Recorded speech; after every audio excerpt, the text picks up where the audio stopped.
JS Studio.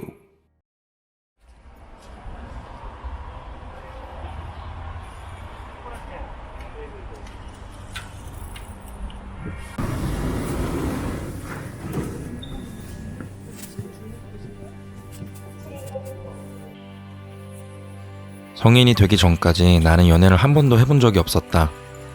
이성적인 것에 관심이 없었던 것은 아니지만 연애와는 영 거리가 멀었다.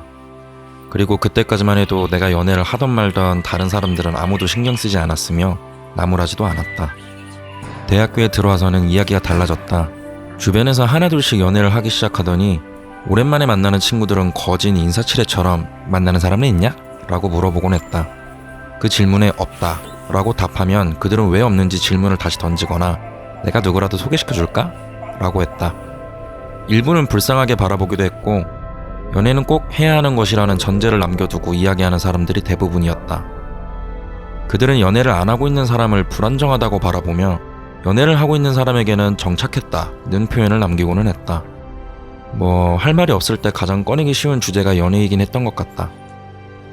주변에서 자꾸 연애를 하라고 강요하니 연애를 글로 배워보기도 했고 미팅, 소개팅을 자꾸 나가보기도 했다.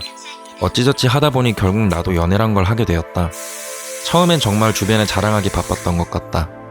그 중에 딱 한 번 정말 모든 것을 다 주고 싶은 사람도 있었는데 그 연애도 찰나 어느 순간 각자 갈 길 가게 되더라. 근데 그 이후로 연애를 정말 쉬지 않고 계속 끝도 없이 하게 되었다. 헤어지고 혼자가 되면 습관처럼 굳이 만날 사람을 새로 찾아 나섰다. 당장 좋아하는 사람이 없어도 좋아할 만한 사람을 찾아서 내 옆에 두곤 했었다. 그러다 보니 어느덧 8년이란 시간이 지나버렸다. 모태솔로가 어느 순간 못해솔로가 되어버린 것이다. 나는 원래 내 얼굴이 담긴 사진을 많이 찍는 사람이 아니었다. 그래서 그런지 내 사진들이 전부 연인들과 함께한 사진들이었고 헤어지면서 자연스럽게 지우다 보니 결국에는 우습게도 나의 20대 초반 시절 사진들이 전부 사라져버렸다. 20대 초반 시절의 나에게는 연애를 빼놓고 보았더니 내 자신이 존재하지 않았다. 결국 이 허무함이 끝도 없이 연애를 해오던 나를 되돌아보게 만들었다. 왜 그렇게 연속적인 연애에 집착했을까? 나는 이것이 또 다른 형태로 나의 낮은 자존감을 메꾸기 위해서 했던 행동들이었다고 결론 내릴 수 있었다. 아무도 나를 좋아해주지 않더라도 내가 자신을 사랑하고 자존감이 있었다면 두려울 것이 하나도 없었을 것이다. 하지만 높지 않았던 자존감 때문에 항상 나를 좋아해주는 누군가를 일부러 만들고 내 옆에 두었을지도 모르겠다. 나의 낮은 자존감을 스스로 극복하지 않은 채로 주변에게 애정을 갈구하면서 해소했던 모양이다. 자아실현의 발판을 이렇게 오랫동안 내가 아닌 밖에서 잡고 있었을 줄이야. 반복적인 연애가 있었던 만큼 이별도 있었기 마련인데 그때의 느낌은 항상 비슷했다.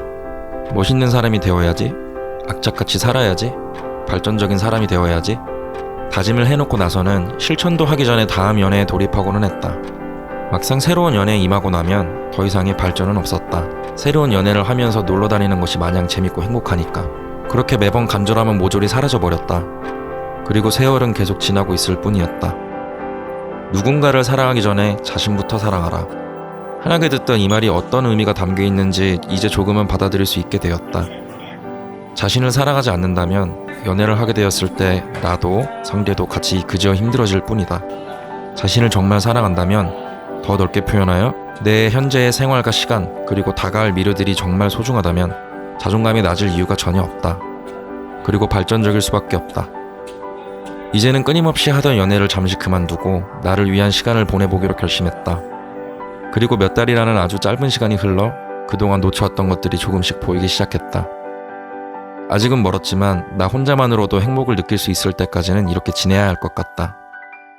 그렇게 지내다 보면 언젠가는 오히려 내가 연애를 갈구하지 않아도 서로 모든 것을 내어주고 싶은 반려자가 나타날지도 모르겠다.